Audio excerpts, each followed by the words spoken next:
Unmuted.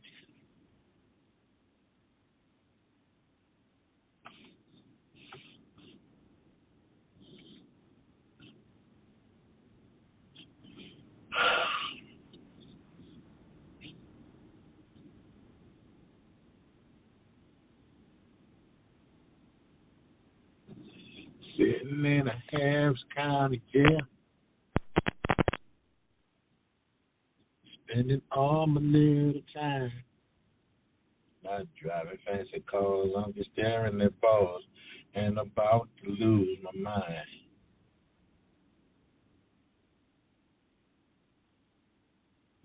So I get up to take a shower, nappy clothes.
Nikki, you can say she was 16. Met her in a hotel lobby, masturbating with a magazine. She said, how you like to be?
Please leave your message for 77037488708.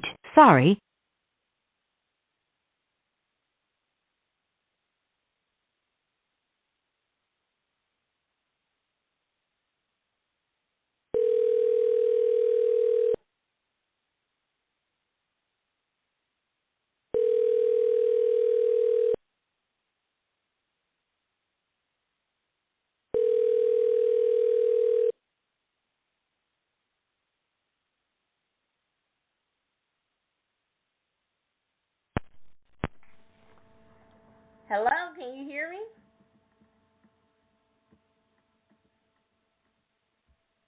So it's not my stuff. It's his stuff. My stuff is working fine. I thought, well, maybe it's my stuff. But it's not my stuff. My stuff is working. Well, let me say this. I guess my stuff is working. Doesn't mean it is. Oh, my God. Hold on, y'all.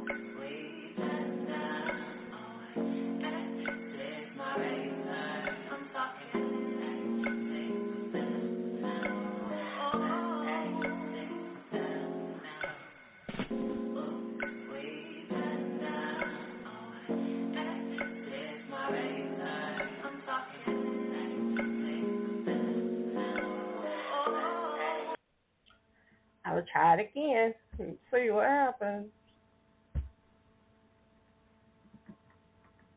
It's dialing. Please leave your message for 770374.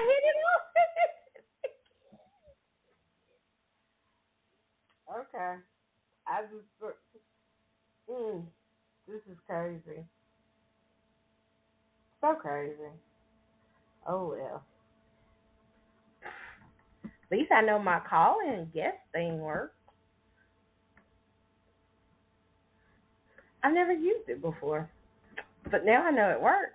I can actually call somebody through the system, and then they can answer. Please leave your message for well, let's say this. Technically, they are supposed to be able to answer. But, yeah. So, you can call people through the system.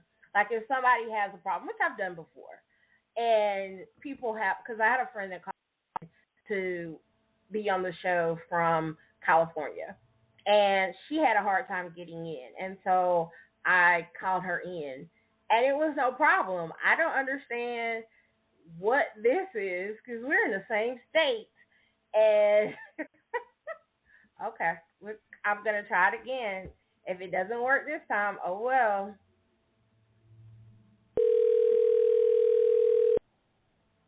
And it goes so quick. Please leave your message for Nope, not working. It's going straight to voicemail. Oh well. I don't know. Well, I guess I'm going to have to talk about his ass too. No, this isn't him. This isn't his fault. I don't know what this is. Why this is happening. Why he can't get through. But anyway.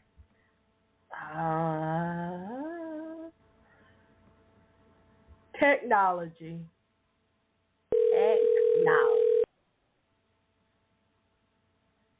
Please leave your message for 7. No, it's not. It's not me. I don't think it's my phone. I think it's his phone. I don't think.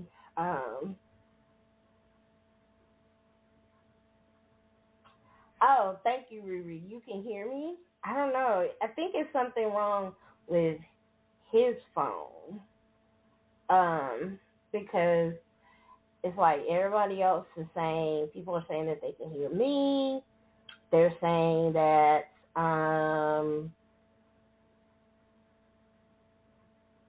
yeah. 30 minutes ago, I got somebody said, Riri from Real Talks Real Plans says that she can hear me. And so I don't know what the problem is.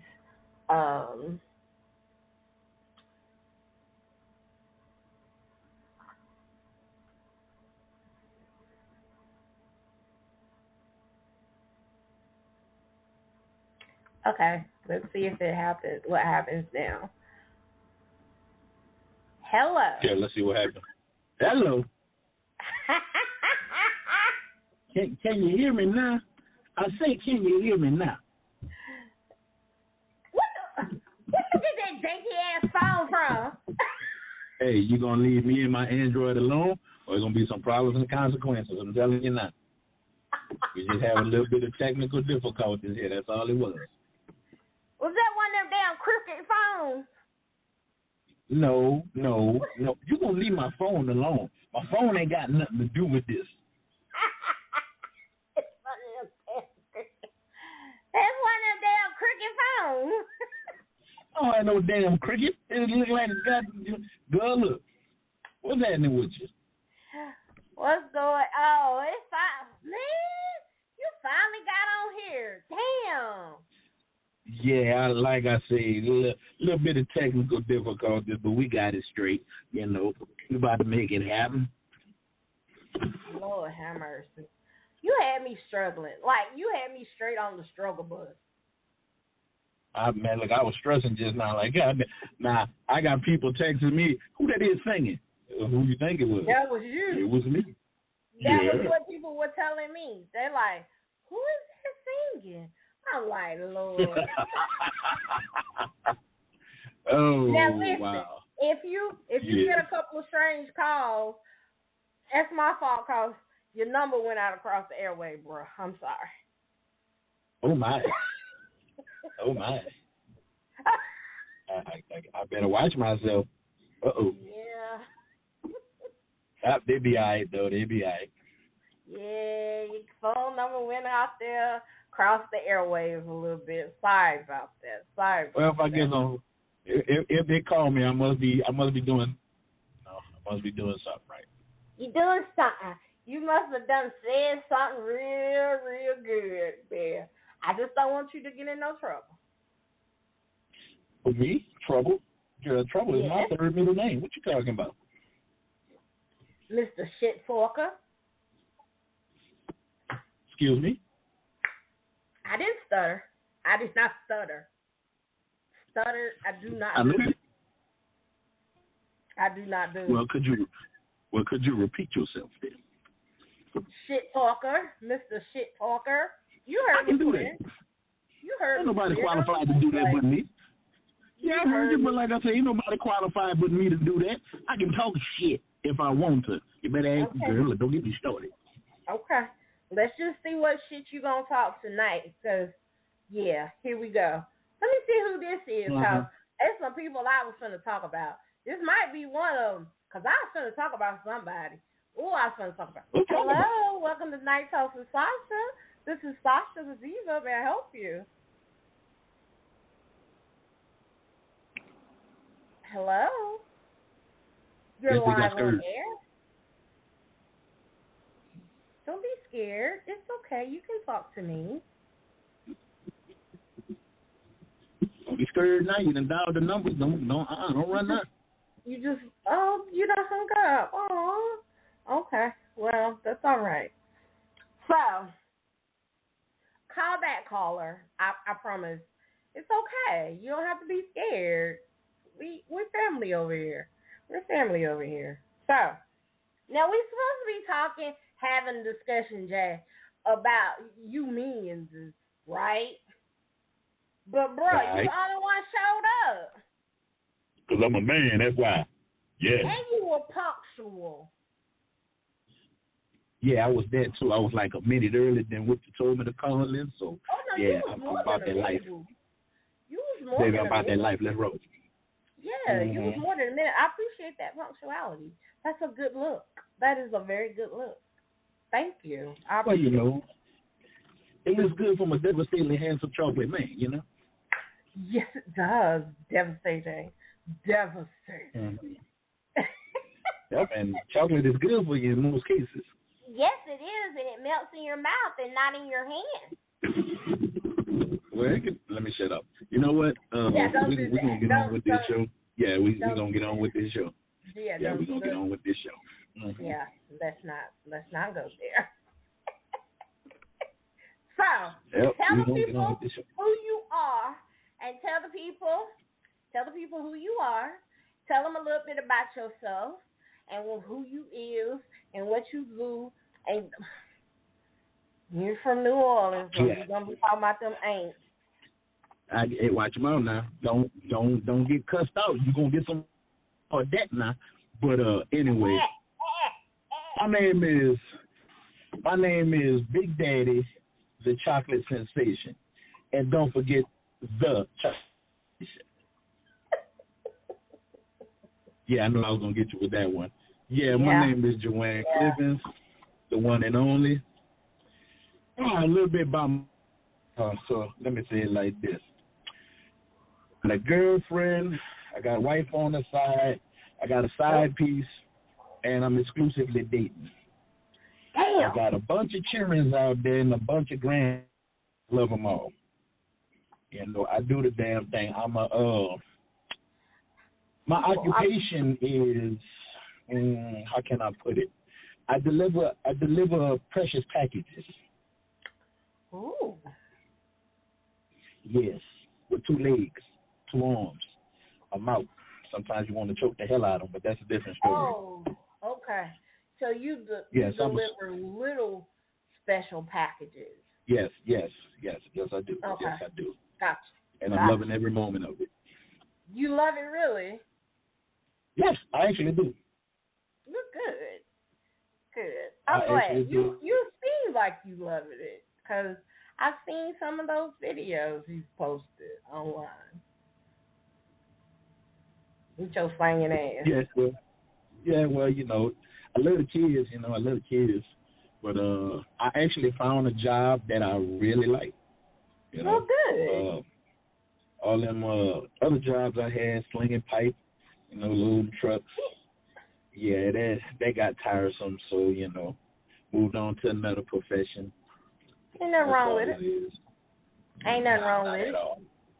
I didn't think I was going to like it at first, but, you know, the kids made me change my mind. You know, they made me change my mind. I don't understand why, because that's right up your alley. You get to entertain all the time and a captive audience. All the time, but I don't like other people's children most of the time. You feel what I'm saying? Yeah. You know, but it's all good. You know, I'm learning something new dealing with these kids every day. So yeah, it's a cooler gig. Okay, good. I'm glad that you're enjoying yourself. So here go our special caller again. Let's see what they're gonna do this time. Hello, caller. How are you? What's up? What's up? Who this is? All is well. This is Big Bo from ATL. Hot Atlanta. Hey, Big Bo, Falcons. I heard somebody say something about the Aints. Them Falcons. Watch your mouth, brother man. Watch your mouth now. You know, I'll find you. Rise up to get shot down. I'll find you. And nobody cares about them field. My who that brother? My who that brother? What's going on? Chilling. Well, same here. Chilling. Everything all is well in the ATL. Well, now, yeah, let's get on to it and tell the people a little bit about yourself. Because aren't you the mayor of somewhere? What you the mayor of? I thought I heard. They have dubbed me the mayor of Adamsville. Adamsville is a little city in Atlanta. You know what I'm saying? Yeah. Adamsville, a.k.a. Flatland. It's a little city in in the southwest Atlanta. You know what I'm saying? That's where I reside. Adamsville, not too far from Bankhead. You know the little rappers always talk about it. You know what I'm saying? But it's all well. It's all good. I'm what y'all want to know? I'm 55 years old, but I'm 55. Blessed. Always Atlanta native. I'm not a Grady baby. A lot of people say Grady babies. I was born in another hospital. My parents had insurance, so I wasn't born in Grady. You know, so I wasn't born in the delivery in the waiting room. You know what I'm saying? In the emergency room. But I'm 55 years old. Been married 24 years. Whoa. So that's good. That's good. The whole time flies. Ooh, golly. Yeah, but got married in Y2K. Yeah, I know, right? But it's all good. I'm a photographer. I've been a barber. I'm also a barber by trade. I've been a barber since, oh my goodness, about 30 plus years, since I started in '88. So, wow. barbershop owner. You know, just a little bit of who I am. Yeah, who I am and who I be. I ain't got to worry about the barber because, I got the Michael Jordan look, you know. You got the Michael Jordan. Well, that's it. That's the look. Yeah. The crazy part is you got to keep it like that, too, though. It's maintenance. Everybody think a bald head is easy, but you got to keep it clean. Who you telling? I had a bald head at 95. I ain't going back. Well, ball is in, so you good. Yeah. Yes, it is. Ball is in. Yeah. I can get up, wipe, and go. That's all I need to do, wipe and go. There you go. And you good to go. Low maintenance. Yeah, wipe my head and go. Yeah. And the women love them bald heads. But you got a beard. You got to keep that up. Yes, Lord. Oh, the beard's going to always be there. The beard is going to always be there. Beard game, baby. Beard game. Yeah. Y'all women love them beards. Not all of them. They love it. Especially the salt and pepper look. Let me tell you about that. Oh, so you don't do the dye. You ain't doing the dye. You ain't painting your beard. My man, look. Hell no. I'm not coloring nothing. Okay. No, okay. So you ain't trying to cater to them young gals, them little glorrillas, huh? Them little glorrillas. Man, damn them young gals. Them young gals get you in trouble, boy. Get them glow. Get them glow. You can have that. You can have them young girls. That's them headaches. Man, but some headaches, bro. Yes, Lord. Them young girls. They'll be the ones. Yeah, they be one key you call up and raise all kind of hit. Man, you better go in on all the carrying on. Better hit the streets on. I ain't about to see you. How you know all that? I thought you.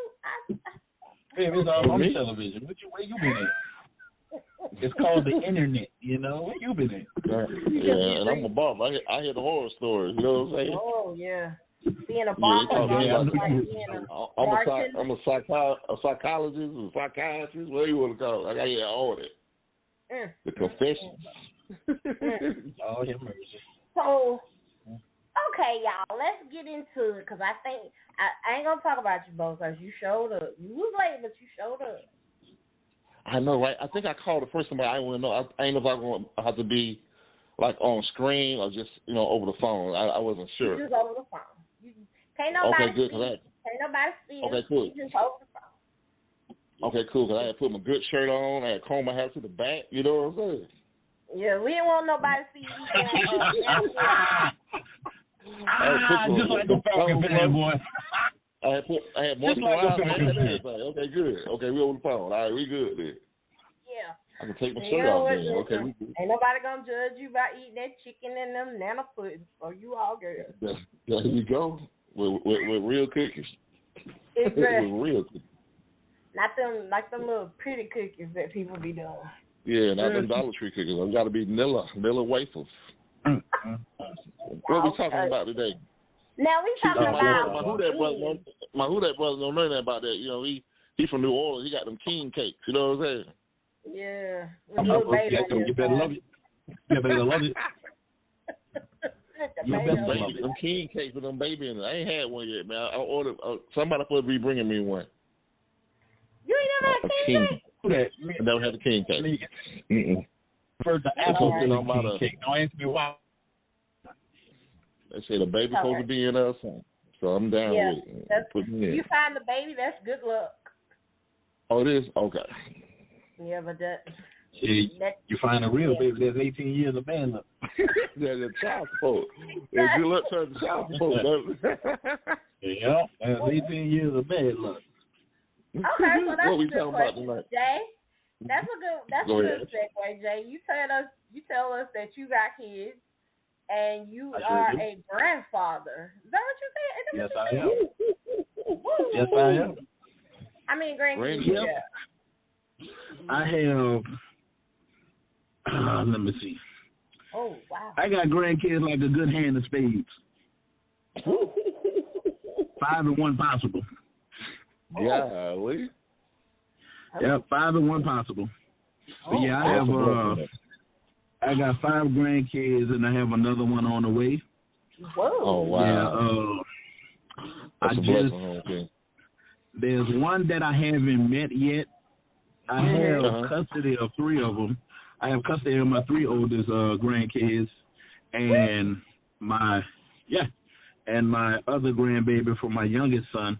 You know, that's a little feisty something right there. That little girl, that boy, she scratched the hell out of me when I first met her. Ooh. Yeah. So, what is it like being a dad second time around at 40-something? Well, actually, when I had my grandson, when I had my first grandchild, I actually cried because I knew that meant my kids are grown now. Yeah. Not only that, for the past 4 years, I've been changing into my grandfather because I was raised by my grandparents, and that's a totally different type of love when you have grandkids. And I see what they was dealing with when I was young and how they felt. That's a totally different type of love. Yeah. Yep, it is. Because I was going to ask you, are you nicer to your grandkids than you are to your children? Hell yeah. Damn right I am. Yeah, that's what I'm here. I know. Ain't no doubt about that. You know, I love my babies. Yeah. I love my kids and my grandkids. That's just an extension of me. You know what I'm saying? Exactly.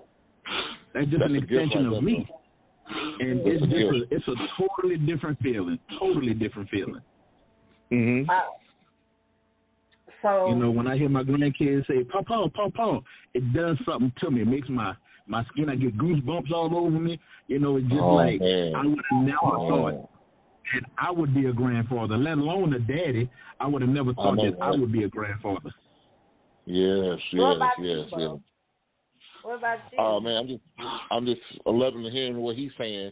I'm just a father, right? I got a 19-year-old daughter, and so with me, I'm kind of like I can wait. You know, I don't want to just run out there and have them, but I'm looking forward to becoming a granddad. So, and I think I'm gonna feel exactly how he feels. And I know, and when I asked him that question about how he treats his grandkids, I see that in how my father treats my daughter. You know what I'm saying? My dad was kind of hard on us, and with my daughter, I'm like, Pop, if that was us, you got to be there. And now you're telling me, hey man, you can't really beat them. You can't get on them like we used to get on you now. You know, it's a different day. I'm like, who is this man I'm talking to? Oh yeah, it is. That's the evolution of life. That's the evolution of life. That's the. You remember when when I was growing up, I had a strong dad. I was raised by my mom and dad. My mom and dad was raised by both of them. But what I'm saying is, I used to think my dad. Then every time I want to do something, he's like, "Don't do that, boy." You hang on me. Like, you won't have no fun. You know what I'm saying? Yeah. But what it was is they didn't bend what my dad has already been what we had to go through, and he know all the. Yeah, I really know everything, but we don't know that when we grow up. We think our parents are lame when we grow up. Exactly. You know what I'm saying? Exactly. And then the older we get, when we get kids, we be like, that's when the full circle hit us. We be like, so this is what my dad was trying to do. Slap you right in your face. This is what my mom was trying to do. Exactly. Slap you right in your face. Exactly. It hit you.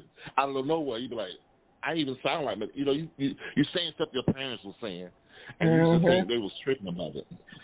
Exactly. I know I had to go back and apologize to my grandparents one time before both of them passed. I had to go apologize to them, because my children, in a way, my children was putting me through the ringer, but at the same time, I know where they came from.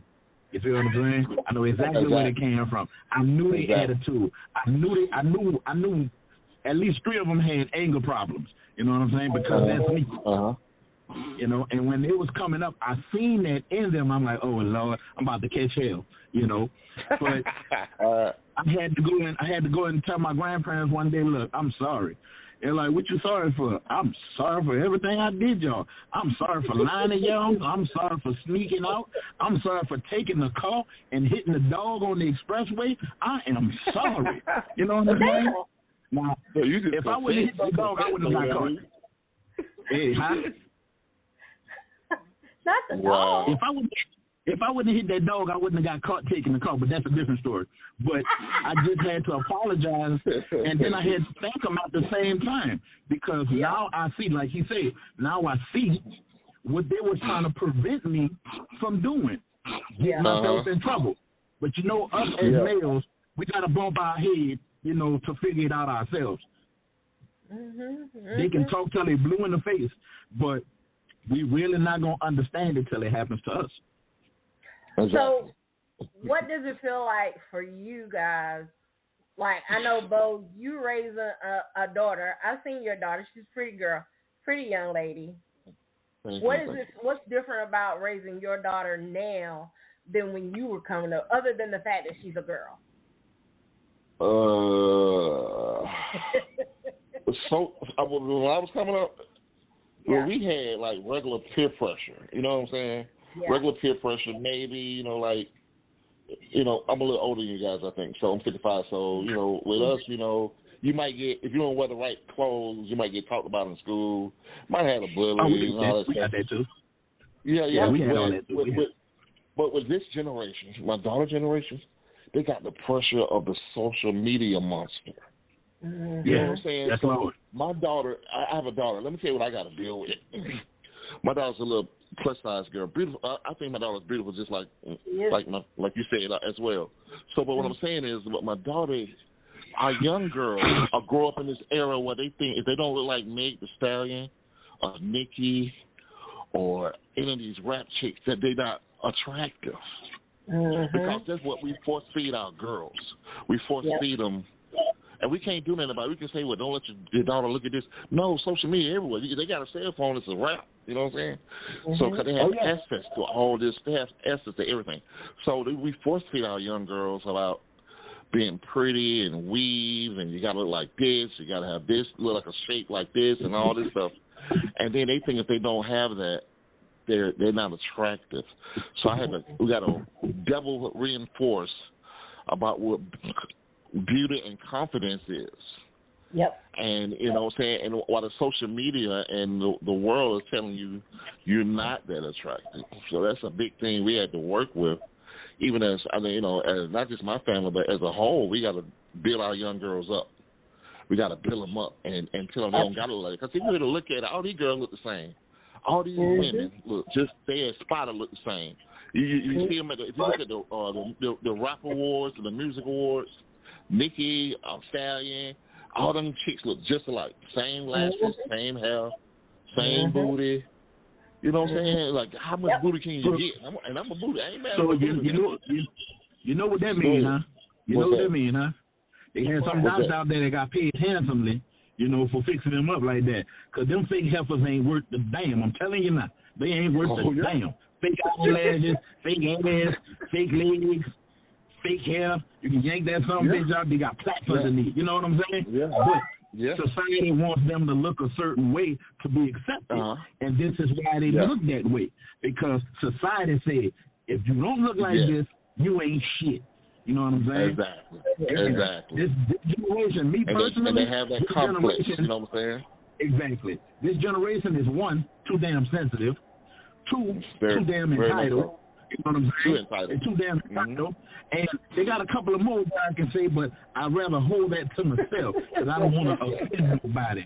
You know what I'm saying? I don't want to offend nobody. But speak on it, my brother. Speak on it. I see it every day. I see it you know, driving school buses, I see it a lot now. You know what I'm saying? I bet. And when I actually first started driving school buses and it started getting hot again, I was like, where the hell are these children clothes at? What happened to the school system? And you can't wear this, you can't wear that. They let them wear pajamas to school. Man, they would send our ass home back in the G if we wore pajamas or slippers.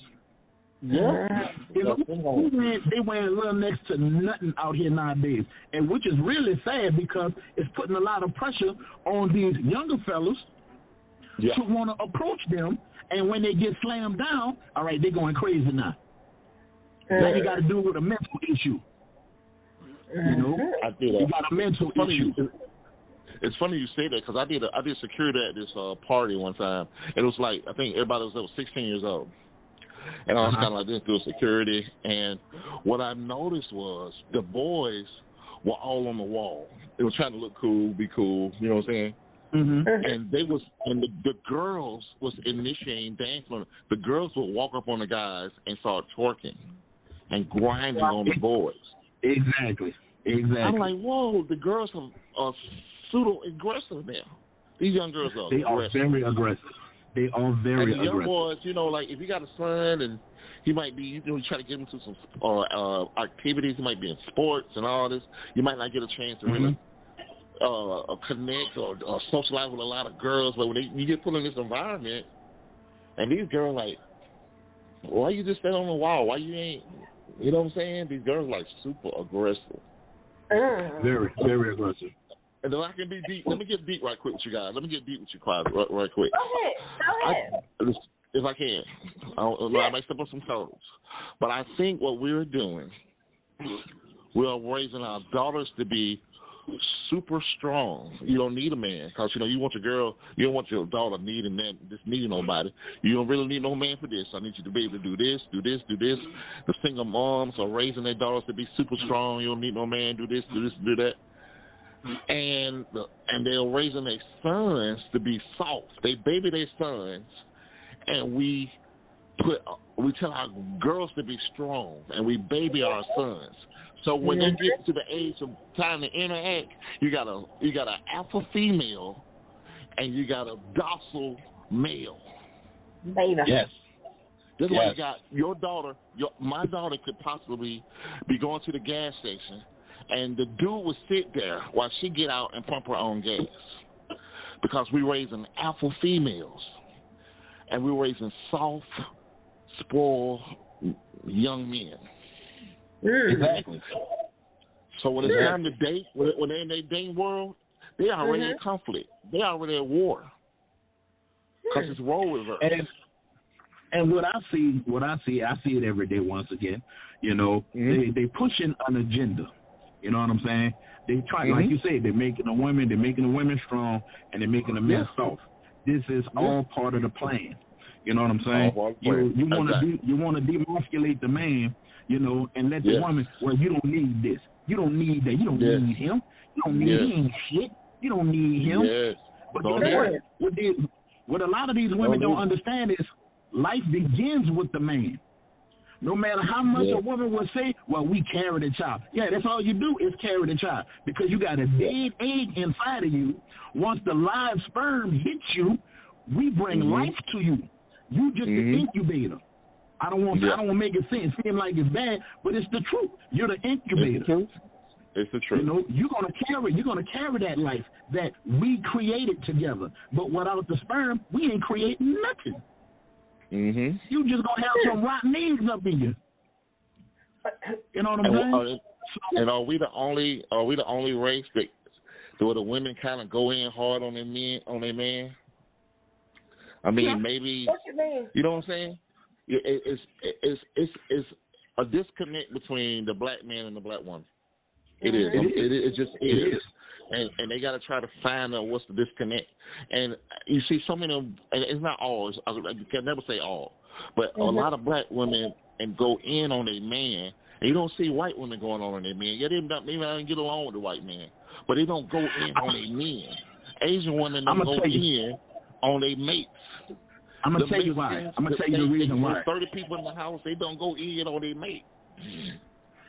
I'm going to tell you the reason why. They was raised like that. You know what I'm saying? They was raised in a household. They was raised in a household whereas this is how you're supposed to treat your man. This is how you keep him home. Yeah. You know what I'm saying? You know, but us as black people, like you say, we be in a household where you dirty son bitch, you mother, I didn't dude be like, look, I don't want to hear all that shit. You know what I'm saying? I don't want to hear all that. I ain't come here for all that drama. You know, and they're going to gravitate towards less drama. And some women don't understand the fact that when you run your mouth like that, he's shutting down. He's shutting down because this is not how it's supposed to be. I ain't supposed to come home. I've already been out in the street all these. I ain't supposed to come home and get challenged again. Because the world done beat me down. Home supposed to be a place of silence and peace. And you got to come home and fight again. It's supposed to be. Because a lot of women don't understand when we're a target out there. The black man these days, we're a target. We got a big old target on our back, you know, and they're trying to eliminate us. Once they eliminate the black man, it's easy for them to take over. Yeah. You feel what I'm saying? Yeah. And we out here every day. If you're not working from home, you out there in them streets, you watching your back everywhere you go. Yeah. Everywhere you go. Even in the cool neighborhood, the sweet neighborhood, the quiet neighborhood, you watching your back everywhere you go. I think your head always on the swivel. Always on the swivel. You want the head. Not to disagree with what you're saying. I mean, it's valid, but I think there is I think that we as men and women both forget that we have struggles. Yes, it's hard for black men. I get that, it is, but it's not easy for sisters either. We never said that. It's not, but some do, and that's how some think. I think a lot of times, and I can only. Okay. All right. It's my role. That's not my role. That's not my role. Okay. Hold on. Let's see if we got other. Hold on. And I hear when women say that. We go through it too. You know what? I understand that you go through it, but I can't understand that from a woman's point of view because I'm not a woman for one. Exactly. You know what I'm saying? Only thing you can speak on is from a man's point of view. I hear a lot of women say, this is part of the disconnect, I hear a lot of women say they don't feel protected from their black man. And the men say they don't feel love and respect from their sisters. And you know what? That is true. That is true. You know, women say we're not protected. They don't feel protected by us. Because I've been an asshole all my life. You know what I'm saying? I've been an asshole all my life. But when it comes down to that, men, we want to protect our woman. We want to keep her safe. But sometimes she just don't listen to us when we talking to them, when we trying to tell them something. Because they're so used to, you don't listen to what he say. You ain't got to listen to him. You got to do this, and it's in their head already. You know, that's coming from a little girl, from what they heard their mama or their daddy was going through, and they thought, you know, oh, this is the way I'm supposed to be. No, that's not the way you're supposed to be. You know what I'm saying? That is not the way you're supposed to be. Yeah, I think the problem is they've been so strong because they had to be. Because I know they're just addressing the elephant in the room. A lot of black men ain't staying home, and it ain't all the fault because the women run their mouth. A lot of dudes are laying up. A lot of dudes lay up and they leave. So they do. Women, I take my I take my hat off and pat them on the back because a lot of times these women had to be a super mom. I don't never believe in saying I hate this when a woman say. I mean, I always say this on Father's Day. I'll be deleting people from my page. Well, happy Father's Day to me too, because I'm a dad and a mom. No, you're not. You're not. I hate this shit. I can't stand that part. I have lost friends on Facebook about it. You are a super excellent mom, but you can never be a father. You have been put in a position where you probably had to be a super mom, and single women have raised some awesome, phenomenal kings and queens. So that's not what I'm saying. But what I'm saying is I think they had to be in protect mode and go mode and be super strong. When they do get a man, it's hard for them to be submissive because a lot of black women hate the S word. They don't want to be submissive and let their man lead because they never had a man that they never let their guard all the way down to let a man be that guy. And I think that's hard for some women. What do you think, Sasha? And it's an everyday struggle like that sometimes. For some people, it's an everyday struggle. To deal with that, you know. But like I said, I was blessed with. I say it's a curse and a blessing that I was blessed with patience. You know what I'm saying? I have real good patience. Now, don't get me wrong. I'll blow up every now and then, but I still have patience. You feel what I'm saying?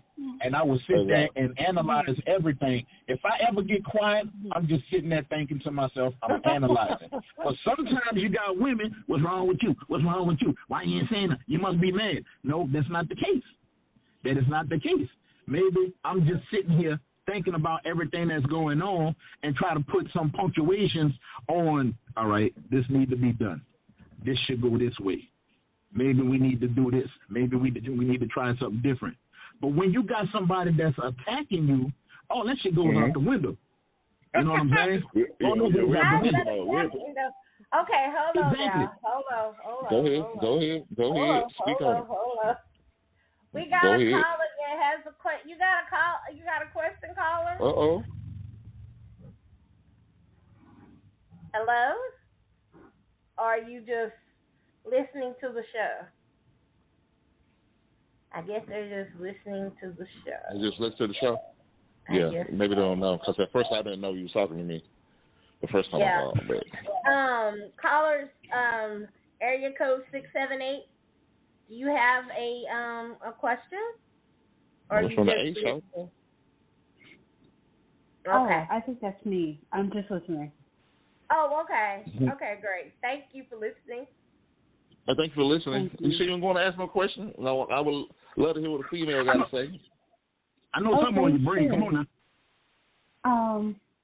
How do you feel that the girl boss era has affected the entertainment industry currently? I guess that's going to you. How you feel about? Say it one more time. How do you feel like that the girl boss kind of era that we're in has affected the entertainment industry, like in things like Star Wars, Barbie movie, stuff like that? I think it's messing it up, me, personally. I think it's screwing everything up. But that's just my opinion. Why do you think it's screwing everything up? Help me understand. I want to understand a little bit more. What you mean by that question? Help me understand. You're saying that the entertainment industry, the girl boss, where women are mostly in charge, they are. Is that right, caller? Am I going in the right direction of what you're trying to say? Kind of like mostly in charge, or even as we see a lot more main characters being. Oh, I'm so glad you asked that. So, let me answer that question. I hope that was you asking. Let me make sure. Are you saying what? Like a lot of women are getting action roles where they're the main character. Action roles, or even like being major producers and things like that. Like just the whole girl boss thing taking over. Well, yeah. Well, I'm not mad at the women are taking over, especially producer roles. I know Shonda Rhimes do a lot of shows, and I'm shout out to her. But what I am getting tired of is the trend of the female hero that she kick everybody ass. That's it right there. And I think it has something to do with the Me Too movement, because those crooked producers was making women do all this, and I just feel like the Hollywood feel like they owe it to you women to let y'all be all. I mean, Equalizer. I love Queen Latifah. But Equalizer, I just can't see her beating all these men up. The Star Wars, the baddest Jedi is a woman. The Avengers, all them turning the women out. She-Hulk, a female Thor, a female Black Panther. You know, where are the men? Where are the men and the masculinity? I feel like they demasculating the male hero. And that's not even just period. And I don't get me wrong, I love a strong woman. I love a strong warrior woman, and it's cool. But it seems like they're overdoing it. Overcompensating. Yeah, exactly. All these, you ever notice these new women, these new movies about being an assassin? It's always a woman kicking all the ass, and it's the same script. And I'm a big Hollywood. I love entertainment. I love movies. I love TV shows.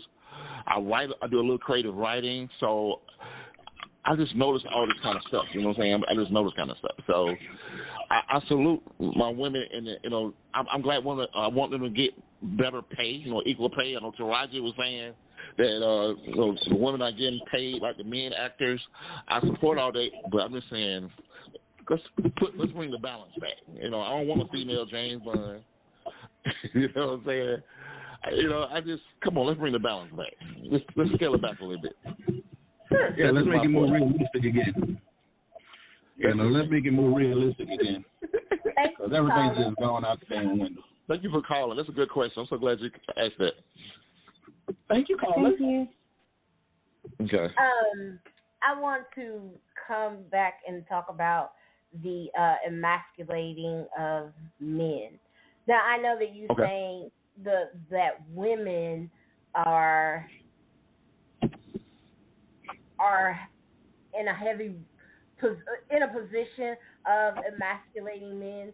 But also, do you think would you feel that the gay movement, the trans movement, the LGBTQIA, is that also emasculating men? You want to take that one? Like I said earlier, it's an agenda. Go ahead. You know what I'm saying? It is. Because years ago, none of this was out, but it wasn't out like it is now. And this elemental PQ community, you know what I'm saying? They just it's they stick together, which is good. I give y'all props for sticking together, but they got that. At the same time, don't push that on me and other people that don't give a damn what y'all do. You know what I'm saying? What you do in your household is your business. But at the same time, now you're trying to push it out everywhere. Man, I remember one time you wouldn't even see a commercial about the elemental PD community. You know what I'm saying? Now it's all over television. You got rainbow flags. You got this, you got that. I'm like, what the hell happened? When did this explosion all of a sudden just come out in the forefront? When we, us regular people, sane people, been struggling for years. You know what I'm saying? Now y'all got your own TV channel. Y'all got your own programs. Like, what the hell is really going on? And how did they get June for Pride Month? We Black History, we got February. February is the shortest month. We got to compete with Valentine's Day and the Super Bowl, and it's sometimes it's cold. Meanwhile, who gave them June, the hot month, school clothes, barbecue weather? You know what I'm saying? Exactly. The only holiday is Father's Day. Nobody do that on Father's Day. So you know what I'm saying? They don't even worry about us on Father's Day. No, we don't get no love on Father's Day. They trick us. Let me throw a monkey wrench in there. Go ahead. Okay. So the LGBTQIA community, they are pushing the agenda, and you're saying their agenda is to emasculate the black man, right? I'm not going to say. I won't say. I think men in general, but I must say this. What is Hollywood? Though? What is who run Hollywood? Is the alphabet community and Jews? They pretty much run Hollywood. So Hollywood. We're gonna get that. Hollywood. Okay, so my thing, can we get a balance? I just want a little balance. Okay. Like that ain't gonna never happen. Can it be a gay man, two gay men, and not all the time? Every black character that's walking on this movie, it's probably the male probably gonna be gay. You can tell. It ain't got so bad now. You can tell. Like, here comes this black character. He's a male. He look good. Golly, he gay. He good. And if he working with Tyler Perry, he got a badass wig. But I digress. You know, you wrong for talking about Tyler Perry, sweet ass. I mean, Tyler Perry. You wrong for that. But this is what I want to throw. I want to throw this in there, and I want to see what you got. What we working with. Okay. So now, if we are being programmed, basically, to see the LGBTQIA as the prominent thing going around, where do you see and how do you see the the influx of the P Diddy's and the abuse of the women, do you think that is also playing a part in where you're getting these strong women, this thing Most definitely. All that Me Too movement, when they abuse all them women, the casting couch, all these people going down, I think it directly relates to this influx of strong women characters, of this whole women movement. That I really don't want to hate on it because I'm glad, but when it's to the point of it's no longer male representation, hardly at all. And then this is the crazy part. Now, black men, there's no dominant, strong black male, alpha male character on television, except for Hondo. They're playing SWAT, Shamar Moore. The rest of them are either on BMF, Power, they dope dealers, ghosts. That's the rest of them. There's no other. They're giving the wrong impression to these young men coming up. We might be a sidekick. We'll be a co-star, but it's no alpha. So what do I mean? This was my problem with Black Panther. Yes, the star died, and it was tragic. Everybody loved Chadwick. Everybody loved Chadwick both. They loved them. But you gotta, the young boys they need to be impressed, see something that they can aspire to, other than being a rapper, a dope dealer, and a basketball player. Exactly. They took that away from us. They took that away from us and made it be a black woman. Now, if you really look at Black Panther, it's already Black Panther is surrounded by strong black women. His guards are all women. It's no other strong entity in Wakanda. Nope. So now you took the only male lead we had and made her be a woman. It just took something away from it. But the crazy part is, it went over the black woman's head because y'all was so proud. That's right, my sister. And y'all missed the whole Jedi. Y'all missed the Jedi mind trick they was doing on us because y'all was so proud. And then us as men, we want to be proud of y'all too. We put our pride to the side, like, golly, well, she a black sister, so we're gonna go to support her. But who lied to you, brother? I ain't put no pride on the side. Damn that. Where the brother at? I kind of had to put a little pride on the side, and then I don't know. You can be proud of them. You can be proud of them for the role, but at the same time, it's misleading to the people that's not in the movie, to the little girls, to the teenagers, to the easily influenced. Yeah. You feel what I'm saying? When Christopher Reeve died to play Superman, what did they do? Well, they got another white man, right? They got another white man. Well, Supergirl was already around, though. Supergirl was already around, but they wouldn't have got some more Superman. They wouldn't have got Henry Cavill. They wouldn't have got Lois and Clark. I don't think that making. I think what it's trying to do with making the Black Panther a woman. You don't know. Most people don't know that she was a woman because when you see her, it's just a Black Panther. So I don't think it's purposely. She got some breasts. Me ain't gonna see them titties. That'd be one of the first things we look at. You know what I'm saying? Got no damn titties. We be all in the theater. She got some titties bumps up on her chest. She ain't got no bumps. Hell. Straight up and down like a boy. Now, I'm gonna mess your head up since you brought up Superman. I'm gonna mess your head up real quick. A lot of people don't even know that. I'm a geek. A lot of people don't really know that the fact that Superman was black first. You feel what I'm saying? Because if you sit here and think about it, he get energy from the sun.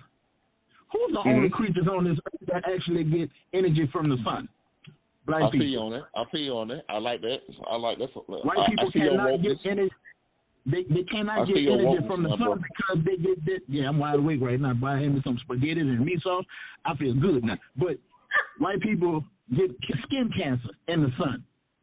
They come from the land of Caucasus, from the mountains and the coldness and everything. I hear your words, my brother, and I recognize what you're saying. Grand rising, right on. But in the movies, he's portrayed as a white man. You know what I'm saying? He's been white since about 1939. Exactly. Like I said, the original Superman. Yeah. The original Superman was a black dude. And see, this is what they throw over our head because they paint a different picture for us to see. And you know how they say, how Chris Rock said it. If you want to hide something from a black man, put it in the book. That's all you got to do. Because brothers ain't going to read. Now, see, I fool everybody when it comes down to that because I do a lot of reading myself. You know what I'm saying? It might be crazy stuff. It might be serious stuff. If I hear something, I want to do my own research about it to find out if that's true or not. Because I always want to be prepared for any type of conversation. Any type of conversation, I want to be prepared for it. This is why I read random stuff. I just, crazy stuff I just be reading. I just got into the Apocrypha, reading the lost books of the Bible. So I'm getting into that right now. I'm reading the Book of Enoch right now, but I want to read all of them, just to get an idea of why y'all took it out there. Yeah, keep your mind open now. That Enoch kind of serious. That Enoch real serious. Oh yeah. Oh yes, it is. Yes, it is. I have heard theories that I don't know if I want to go too far off on that, but like when it came to Constantine and King James, what book was going in the Bible, they didn't want to put nothing too contradictory in the Bible, in the books in the Bible. Because some of them books that you're talking about, that didn't make it. They really held women into high standards. It's the reason why Mary got a book. Jesus' mama got a book. Mary Magdalene, and some of them books put women in high places. So when these preachers say they ain't want no female pastors and all that, some of the books they left out because it gave women too much props. Exactly. And so it's an agenda. Which is it's not a problem. It's not a problem with that. But when I started reading, I wanted to know why. Why y'all took it out? What was the reason y'all took this out of here? Because you're hiding something. That's the only reason you take something from someone. You're trying to hide something from them. You know what I'm saying? I want to know. We're trying to hide something. But if you take the Bible and you use the Bible and you twist it around to keep people in bondage for 400 years, of course they were trying to hide something. That's what the Bible been about. Trying to hide. The Bible can be one of the most scrutinized books. It can be used to manipulate in a lot of different ways. So it's kind of crucial. You know what I'm saying? It's crucial. It's crucial. and if you talk about organized religion is a way of keeping people. Some people feel that it's a way of keeping us as black people in bondage, but that's a conversation for another day. Yeah, that's a conversation for another day. Yeah, we can go deep into that. Yeah, we ain't got too deep. Yeah, but I'm down with it. So whenever we do that, let me know. My bad, I didn't mean to swing it that way. My mind just be going sometimes. It just like, look here, let me spit this out real quick. That's fine. Over here, we talk about everything. Over here. Okay. Yeah, we don't mince words over here. We don't stray away from things because. Yes, Lord. We don't do it. We don't do it. True story. Yeah, nah. If I talk about people taking sex trafficking before it was really talked about, Bo, I don't stray away. I'm not afraid of what. Oh, that's been going on for a long time. That ain't nothing new. It's just starting to come out more pronounced now. That ain't nothing new. It's just like with anything, but it just comes out. But this is what I wanted to also ask when it comes to the men women divide. Since y'all bring it up. when it comes to submission, okay? Because y'all bring it up. You open the door. Just remember. Come on. I ain't scared of it. Y'all don't like that word. What's up? I don't have a problem. What you want to know? It's y'all that got it. It's some of y'all brethren that got the problem with submission. Me? Why do we have to have a problem with submission? Yeah, I think we. No, I didn't say you. I said some of your brethren have problems. Well, that's what I'm saying. And when you I think the brother's good, but finding a woman to submit. I mean, I think women have a problem with the word. Well, let's talk about what submission really is and what it really means. Because now I'm not talking about submission that was written in the Bible. Bow down. Because for me, bow down before me. As a woman, that definition and what that means has been changed and altered to fit whoever's standards. That's not. I think submission is a beautiful thing. I think submission submission is not given. Submission is earned. There you go. And there you go. It is. I mean, just like respect is something that is earned. There are certain people in certain society in certain ranks, and they think that just because a person is an elder that they should be respected, and that's fine if that's what you believe. But I don't believe that at all in all cases, clear cut across the board. I think that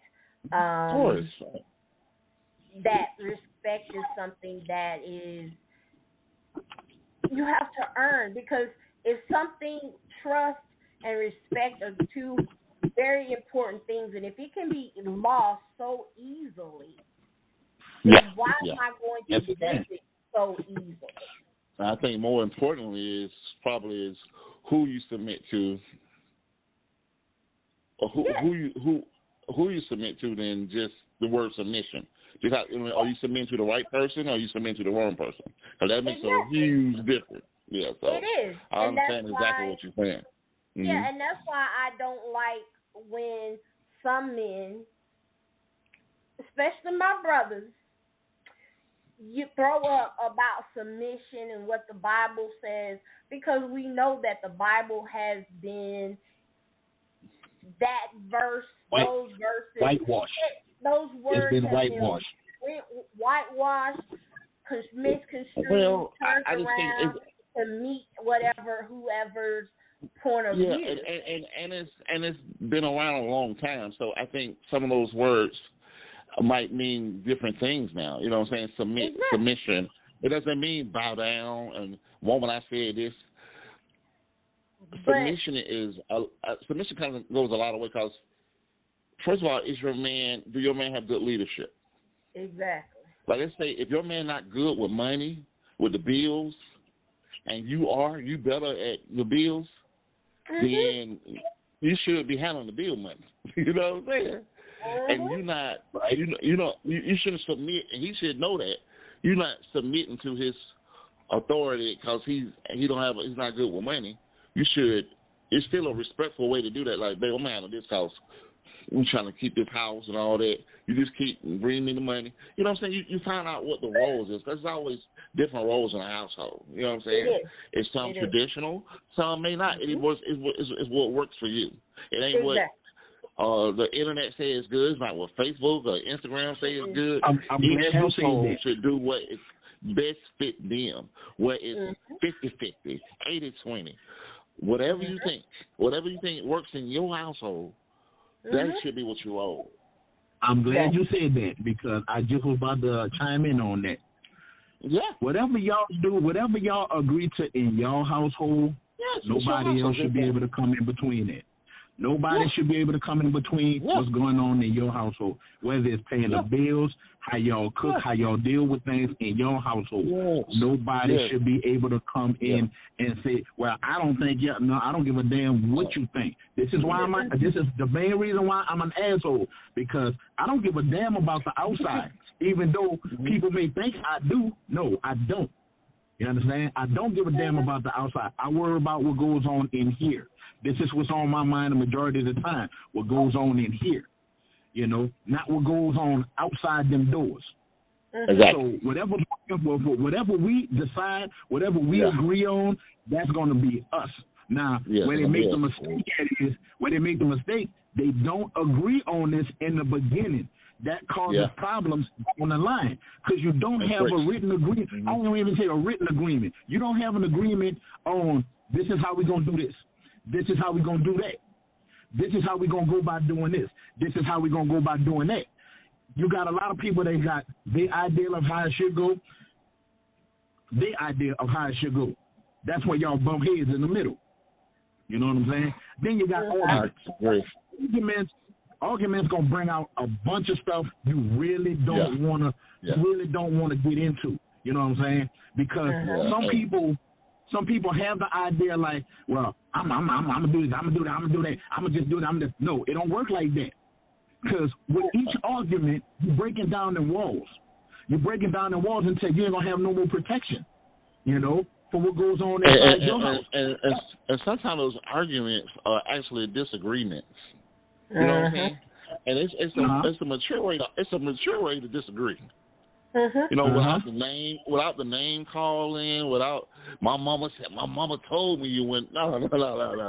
It's you know what I'm saying? When you put all that venom on there, it's men shut down, and even women shut down sometimes. So once you say it like that, you can tell me, baby, make sure you take that trash out on the way out. You know what I'm saying? Because it's getting full. You know what I'm saying? Or you can say, I know one thing, you better take that trash out when you leave. You know what I'm saying? So that's a little combative. So a lot of times, it's how we choose our words and how we have disagreements. Thank you. So, see, what a lot of people don't understand, there's a difference. And they come from men and women. Yeah. And men can do it and women can do it. Go ahead. What's your question? I got a good thing I want to bring up. Go ahead. Go ahead and bring your thing up. Go ahead. This what a lot of problems come in with marriage. I feel like when men want to get married, and we're asked to marry you, when a man want to marry a woman, we like you just the way you are. Just the way you are. Oh my goodness, this is so cool. I love it. I want to marry you today because I love what we got. When women want to get married, I love him and I want to marry him. I know he hang out a little bit too late riding his motorcycle with the motorcycle boys, but when we get married, I'm gonna change all that. I know he like playing golf on Sundays, and I want it to be my me time. But when we get married, I'm gonna change all that. Women marry sometimes with the thought, I can change him. You can't do that.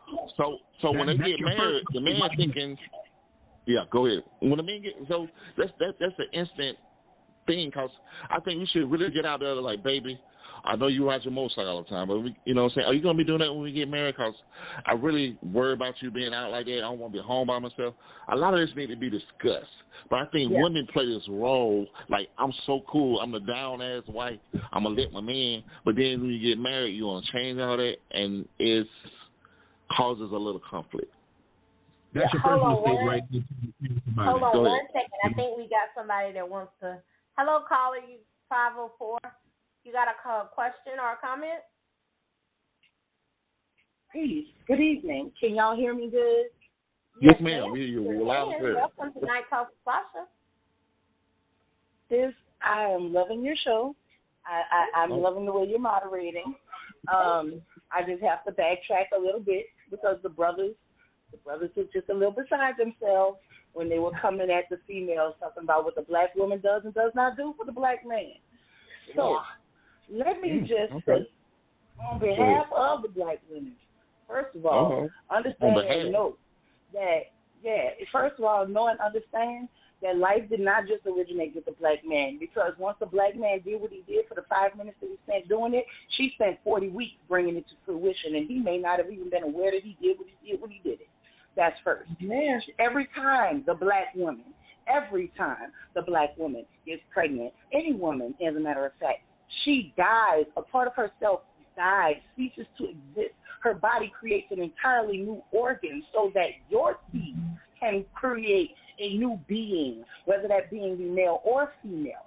Secondly, the patriarchal system that was introduced to the original man by the savage Caucasian man when he came out of the caves of Europe was not original to the system of the people that he encountered wherever he went. Wherever there were melanated people, there was a balanced system of male and female equality. There was no dominance. The missionary position was introduced by the so-called missionaries, the colonizers. We had equal balance relations. If you look at any of the hieroglyphs from any of the ancient cultures, the woman straddles the man just as much as the man straddles the woman. That's if you have the eyes to see the hieroglyphs that are presented.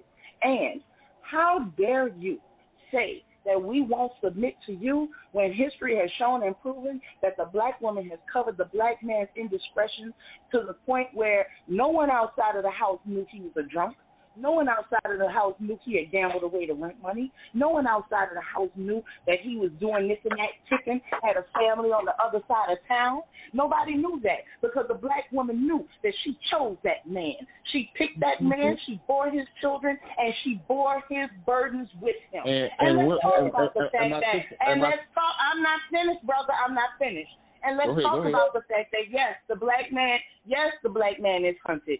Truly, the black man is one of the most endangered, notice I said one of the most endangered beings on the planet. But the black woman is the least protected, and I'll tell you how. Because the very man that I have to entrust with my heart, with my safety, with my support, and who is expecting me to submit to, could also be the very one who will cut my throat, black my eye, knock me out, and rape and steal from me. So how am I to know who the good man is as opposed to the brother who only sees me as an object, as a wet spot to him sliding in the home real quick, and he's going to go back somewhere else. So while we're talking about what the black man doesn't get from society, let's talk about all the comfort that the black woman has been giving him since she bore him. Because not only are we laying with you, we are raising your sons. And yes, we coddle them because we have to bury them. We have to bury them, not just bear them. We have to bury them. And most of the time when we're doing it, their daddy ain't even there. Their daddy don't even know their child is gone until months, weeks, sometimes years after the fact. The burden is borne by the mother. The burden is always borne by the mother. When a child goes out and commits a crime, they don't say, well, see, that's no home training. They say no home training referring to mama's input, not daddy, because daddy gets in his daddy gets to put in 8 hours. Daddy gets to put in 8 hours. Daddy gets to put in 8 hours. Daddy gets to put in 8 hours. Daddy gets to come home. Daddy gets to be Disneyland. Daddy gets to be chill. Daddy gets to clock in and clock out. Mama never gets to clock in and clock out. When the child wakes up at 3 in the morning, no, I'm not angry. What I'm saying is we need to stop allowing the white people. I think we need to stop allowing. We need to stop allowing white. You sounded angry when you were saying all the things that you were saying about us not wanting to submit. But again, I know. Whenever a woman speaks with any assertion, now she's being masculine and oh God, we can't have her actuality. Jesus Christ. But anyway, what I'm saying is this: we need to stop buying into the system of male dominance and female dominance and get back into the original cultures of balance and equality. Not 50-50, because there's no such thing as 50-50. There is no such animal as 50-50. This is where we are. This is where we are. We are at a point. Let me ask you this, Carla. Wait a minute. Hold on. Hold up, Carla. Let me ask you this. Hold on. First of all, the woman of the house is speaking. Hold on, y'all. Go ahead. Speak on. Just hold Mm-hmm. All right. Now, ma'am, finish what you were saying, and we gon' let you go. And then. Well, I was driving for an hour. I was driving in traffic for an hour as I listened to an hour's worth of banter between the two gentlemen. With very few interruptions from you, Queen. So as I recognize that you very seldomly interrupted the brothers as they carried on in their direction, I find it interesting that they have a difficult time not interrupting me. No. I'm so glad you called. I'm glad you called in. Honest with you. I'm glad I called too, Dwayne. I really am. I'm glad you called in. I can't wait till I can retort. Yes, ma'am. Wait a minute. Yes, ma'am. I'm old. Don't let me have to put you on mute. This is my house. Don't do it. This is my house. I'm listening, Queen. Okay? This is my house. Ma'am, I did not interrupt you to keep you from saying what you had to say. I am interrupting. No, not you. That's what I was saying. No, that's what I was saying. You didn't interrupt the brothers, and they interrupted us. Right. They'll interrupt us, but you didn't. You respected the hell out of their time to speak, and I was like, how dare they interrupt us? But we didn't interrupt them, and I couldn't interrupt because I was driving. But, I mean, you listened very patiently, and I find it rude that they would interrupt when a female is speaking, but the female who is the moderator was respectful enough to let them ramble on, sometimes all crappy. Oh, we rambled. Okay. I didn't know I was rambling. This is nothing. Bo, this ain't nothing to take personal. This is a conversation between men and women. This is nothing for you to be offended by. Listen, I'm not offended at all. I'm not offended at all. I promise you I'm not offended. Hold on. I promise you I'm not offended. I like this. Oh, go ahead. My bad. Hold on. Mm-hmm. I'm going to give you gentlemen the opportunity at a chance of rebuttal. Okay. But I want this lady, because this is what this platform is about. And we all are not going to agree. I haven't agreed with everything, a whole hell of a lot of shit that y'all said, but I listened to it. Exactly. And that's what she's saying. So let's just give each other that. That's all. That's all I'm asking. And then I'm going to make sure that each one of you gentlemen have the opportunity to do a rebuttal and say your piece about what it is that she has said. But first, ma'am, go ahead, finish what you were saying. Thank you, Queen. I appreciate that. Oh, Lord. I was simply trying to get to the point where I was saying that when we engage, and yes, they do get heated. These discussions get very heated. I participated in these discussions in many settings. In fact, I have participated in these discussions with the gods and earth of the 5%ers. My name is Al-Asia Essence. Yes, it is. I am a 5%er. I am earth. And yes, I've had these discussions many a times in that environment. I've had these discussions in the Nation of Islam setting. I've had these discussions at Nibingi setting. I've had these discussions in all the black community consciousness settings you can think of. And it all comes down to one thing. A black man feels disenfranchised in a society that was designed to keep him down. And the only place where the black man has authority is in his home. And when he is in his home, he wants the respect and deserves rightfully the respect that he sees other men get outside of that home. But he's not going to get it by putting himself at odds with his woman, expecting that his woman should submit in a way that he, and I heard the comparison. You don't hear the white man go through this with his woman. But the white woman's man also can provide that 5-bedroom home, that college fund for her children, the insurance for if they get sick. Her money is also her money, and therefore there's other things that go along with the submission of a white woman the way that they do. Now, I'm not saying I don't want to work with my man. The black woman has always worked alongside her man. We was in the field picking as much cotton as you. Our bag couldn't be light just because we had titties. Don't think it could. So when they talk about this stuff about the black woman wanting to just lay up and be a housewife and this and that, we've always worked beside you, brother.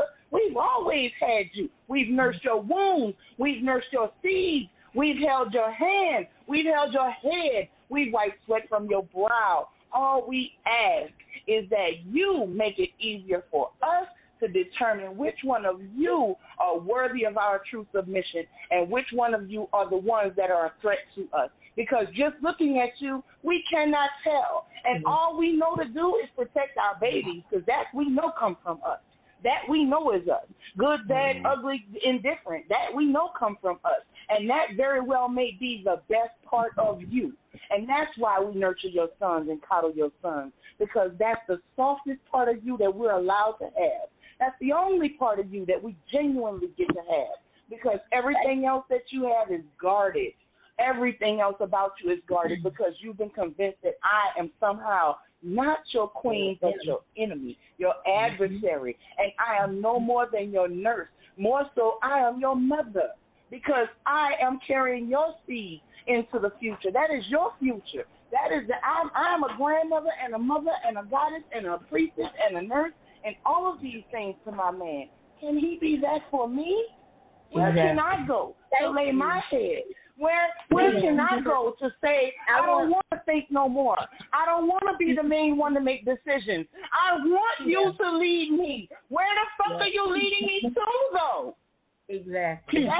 Thank you. I want to be led. I want to be led. But thank you, Queen. Thank you. I want to be led, but I surely don't want to be led alongside with Becky and Yatisha and Marie and Tisha over there. I want you to choose me wholly or no one at all, because I can do it by myself. Either choose me and stand by your decision, choose your wife, choose your queen, choose your partner, and stick with that choice, or don't say you want to be a leader. Because you don't. You want to play. You want all of these women to be, in awe of something that you have that every man has. That's it. Because when it comes to the bill. Thank you for calling. I mean, am I wrong, sis? Am I wrong? Can I go? Please, I want to. Can I go first, please? Please, can I go first? Please. You could call me yourself. Thank you, ma'am. I want you to call back in again when I have another contact. Girl, I started following you. I went back and watched some of your old things, and I started following you. Hell, I started a blog talk account just to listen to this thing.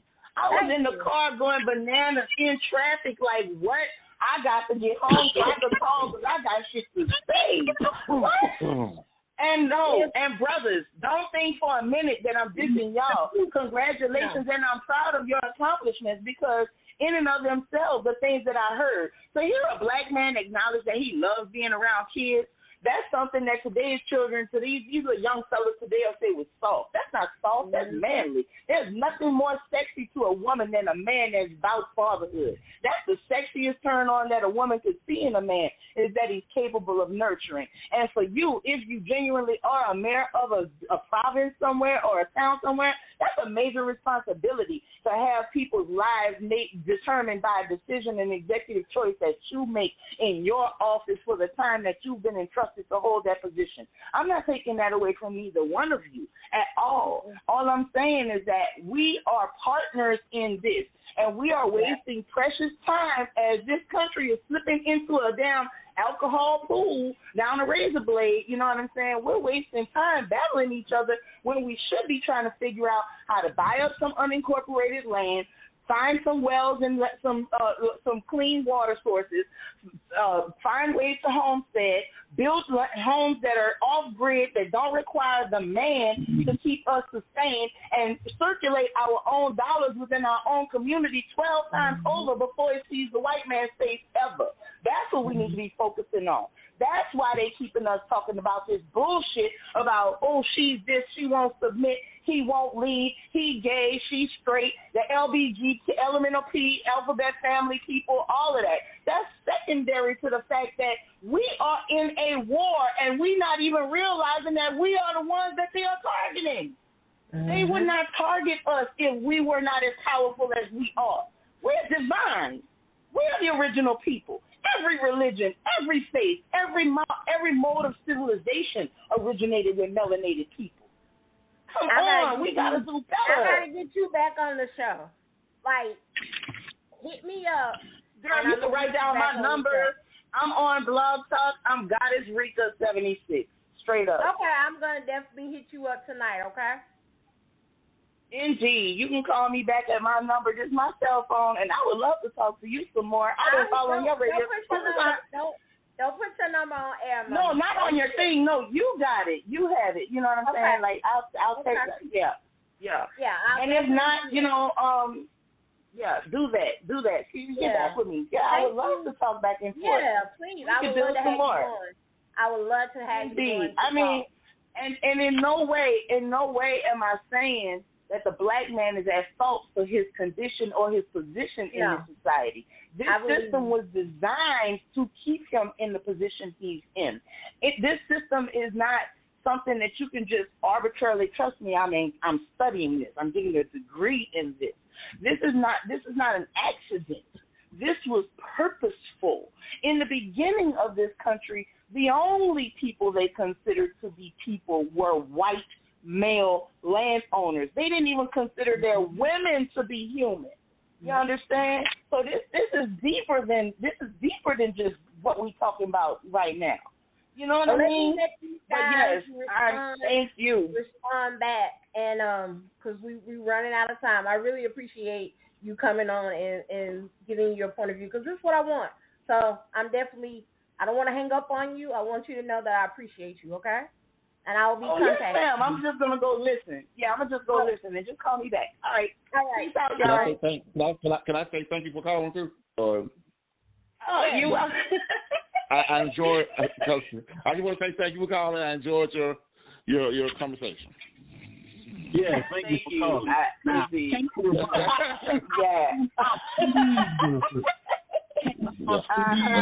I have a feeling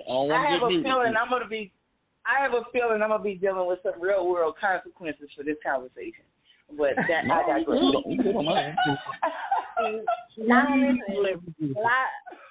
I definitely appreciate it. All right, now, Jay, did you want to go first and respond, or Bo, did you want to go? Who want to go? You can let him go first. Who that brother can go first? Mm-hmm. Jay, you want to go? God, here we go. All right, this is my thing. My first question is this. Have you been hurt before? Because I felt a lot of anger from everything you were saying. No, I don't think that's what it was. No. I don't think that you had been hurt. Well, let me tell you this.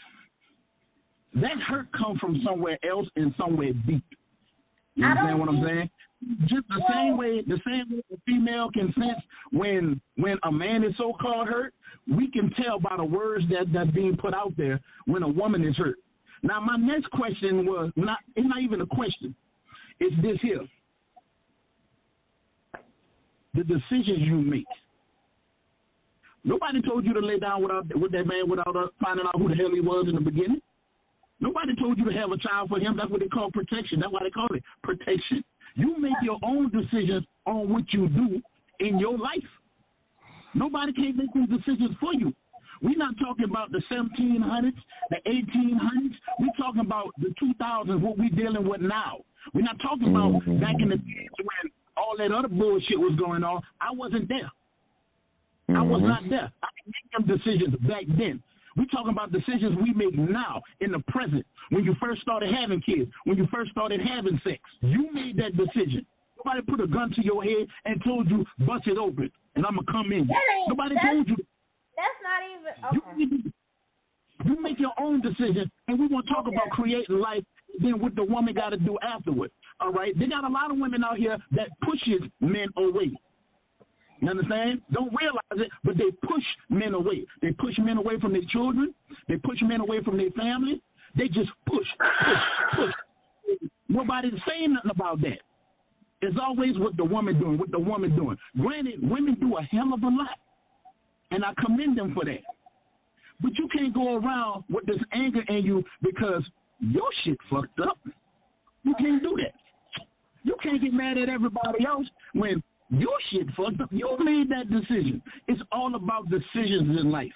That's all it is. It's all about the decisions you make, whether it's right or wrong. Now, if you made that mistake that one time, you went back and did it again, motherfucker, that's on you. We can't do shit for you. You know what I'm saying? And all that was coming from somewhere deep.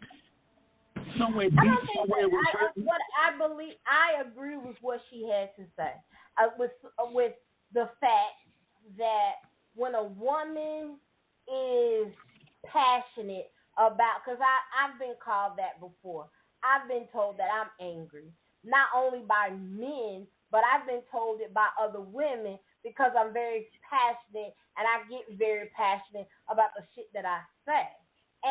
But that doesn't mean because I'm passionate or that a person is passionate that they are necessarily angry.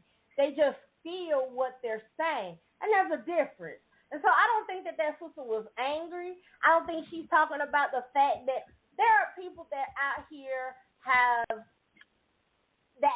sex with each other and have babies and make babies and don't give a fuck. They are out here having sex, and it's as a recreational sport, men and women. So exactly. It's the decisions that you make. We have to be, and it is about decisions. And just like it's a decision for a woman to lay down with that man, it's the same motherfucking decision for that man. Because if you so know that it's easier and that you are the one that put life, create life, and make life, wrap that dick up. Why you gonna put your dick in every motherfucking pussy that you see instead of wrapping that motherfucker up? Because you know for your damn self as a point that you have the right to say, well, I don't want to marry everybody's crazy bitch, but you do it anyway. So everybody got to make those decisions. It ain't just one. It ain't just the other. It's both. And that's just exactly. That's my point. That's exactly my point. It's the decisions we make, not just you cheat, not just that's the point.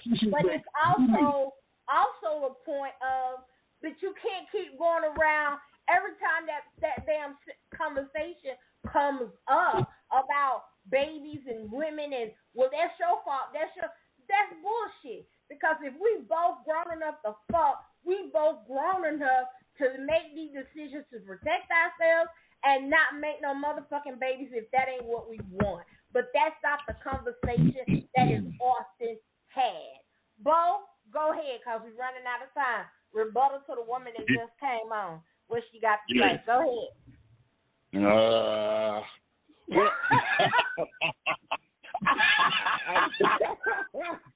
It's so long ago I forgot. But listen, first of all, I'm glad she called in because I love hearing women in a perspective, so we can kind of counter or have that debate of what we're talking about.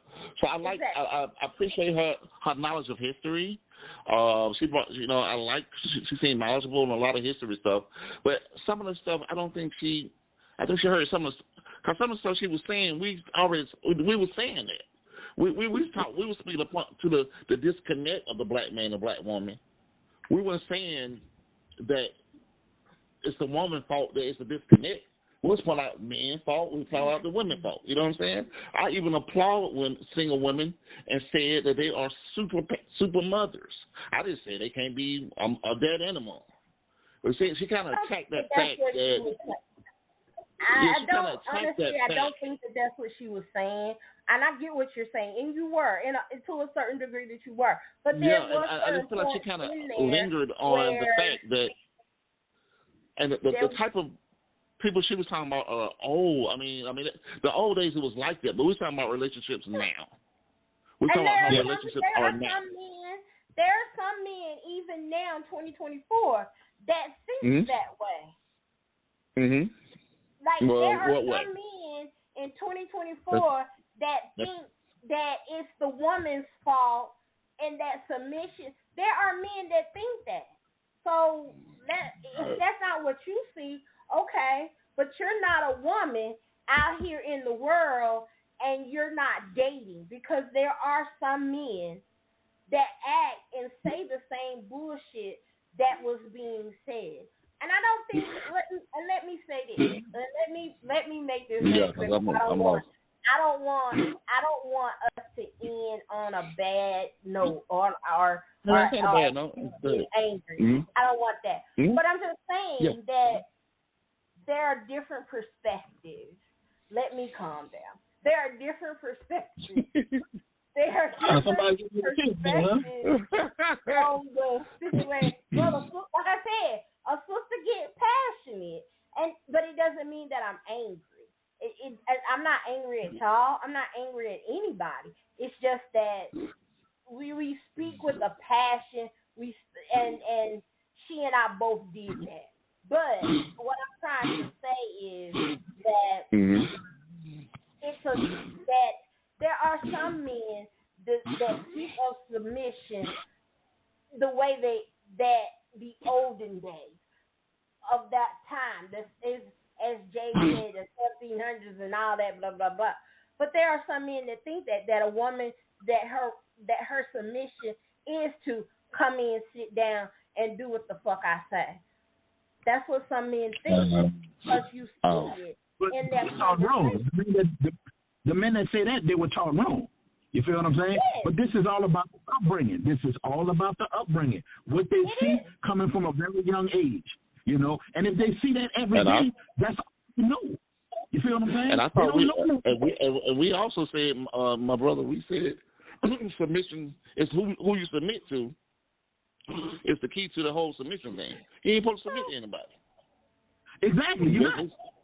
You're not supposed to submit to anybody. If you ain't worthy of submission, don't do it. You know what I'm saying?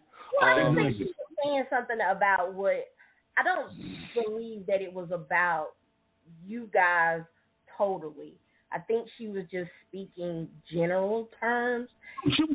She sounded like she was speaking in general. That I understand. Yes. But that's what I'm saying. I'm not upset or anything. There was a couple of points I wanted to point out. I don't like what she had to say, and I kind of think at the end of the day she kind of said a lot of stuff we were saying, and she just put a little bit more syrup on the pancakes, which was good. Yeah. And I like her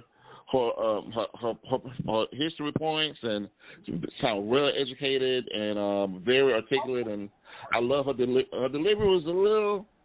It sounded like like it had a little toxic on it, not a real toxic, but she had your passion. You say passion, I go with passion. It was a little passion. Yeah, it was a little passion. We'll say passionate. To make y'all feel better, but I heard a little something else, but we're gonna say passionate. No, we don't see no damn passion. We didn't have to stick with that. It was a little bit of toxic, like bleaching our money on that poor bitch. That's what it was. Yeah. It was. Cause she kind of said something about lay down with a man and he leave and we gotta. She went in hard. She went in hard. I almost thought we had to testimony for a minute though. I'm going to continue. I thought you better testify. That's for everybody out there. This is not just. So next time she on the show, put me on the show when she on the show. I want to retort with her some more. I'm gonna contact her after I get through with y'all, and I'm gonna see about getting her on the show. And all of us are gonna be on the show. How about that? Yeah, I kind of think she's. I ain't gonna say that. I'm cool. You don't tell me off and get off the phone. You don't just tell me off and then get off the phone. You know what I'm saying? You gonna come on like that? Hey, I'm my mama's child. I'm my mama's child. I gotta get the last word in. Yeah, she was going out there. I'm like, oh my goodness. Oh my God. She said, let me talk. I've been listening to y'all. What she say, ramble? What she say, rant? She said we were doing something. Y'all was ranting and rambling. We was rambling on. We can do that. She said, it's my turn. My bad, sister. You got the flow, sister. Okay. You know. Well, I don't want us to run out of time because we're almost up. So I'm going to give y'all a chance if you want to let anybody know where they can reach you if they want to, or anything, the last words that you guys want to say before the show ends. You ain't got long now. All right, I'll make it quick. Go ahead. Go ahead. You want to go first? Nah, you can go on. Rise up, man. For me, okay, for me is this. Pleasing women is very hard. A content woman is like Bigfoot. You heard about them. You kind of seen them. but you never really seen a Bigfoot. You heard about them. See, you heard about a content woman, but you never really seen a content woman because she's never satisfied. Well, I got a big feet. You know, my feet kind of big. I always see big feet every time I. I'm gonna hang up on you, bro. I'm gonna hang up on the male Adams. I wear a size 15 wide. Come on, that's a big foot if there ever was one. You know what I'm saying? I don't care how big your foot is. I'm gonna hang up on the both of you. What you gonna say, Mr. Drama? Whatever. That's whatever. You can't be big. It's my turn to talk now. Thanks for having me on the show, too. I enjoyed it. Oh yeah, I enjoyed it every time. But I'm gonna say to all the people out there in the podcast world, if you want to reach me, you can reach me at 770. Now y'all really thought I was gonna give y'all my damn number. Y'all done lost y'all goddamn mind. Well, they done heard it anyway. It wasn't my fault. No, it went on your part. Wow. It wasn't my fault. I'm sorry. But nah, seriously, on the serious tip, everything was cool tonight. I like that, you know, the way we get to add each other and not get at each other's throat, except for the passion part. Toxic. Passion only. Toxic. Toxic. That's what it was. A passion mark on our throat. Toxic. But I'm going to let y'all people know. A passion mark on our throat. We got red. Exactly. But I'm going to let y'all know. I had quite a few listeners listening tonight. And the main listener, I'm about to get cussed out in a few, but I'm going inside and season my gizzards. Oh, well. Stay strong, my brother. Yeah. Yeah. Well, I'm all right. I'm good. All right. I really enjoyed myself tonight. I really enjoyed myself. Me too. Yeah, I'm glad. I'm glad that you guys enjoyed it. I did too. Thank you both for coming on and entertaining me and my listeners and enduring my passion. That's what it was. And that's the story, and I'm sticking to it. So you stick to that. The only thing I'm gonna say, my brother, it was nice meeting you. It was nice interacting with you. And the only thing I gotta say is, who that, baby? Who that? We gonna bust that ass 2 times. My word. Oh my word. I see you twice this year, my brother. Hey, we'll put a little wager on it, a friendly wager. I'll squeeze into a Saint jersey if y'all win, and you got to take a picture in the Falcon jersey if we win. How about you know that going well, that they're going to win. I believe. Yourself in that mix. Sasha, I believe in my team. Okay. Okay. Boy, you're right. Man, you're right. Hey, man, when you gonna stop putting these delusional people on here? What? He believe in the Falcons, but when you gonna stop putting these delusional Falcon fans on here? Wow. I just can't believe he said that. I believe. I don't know. I guess he's okay. I believe I can fly. Lord. Drew Brees ain't walking through that door no more. Drew Brees gone. What's your point? Oh, yeah. Look, okay.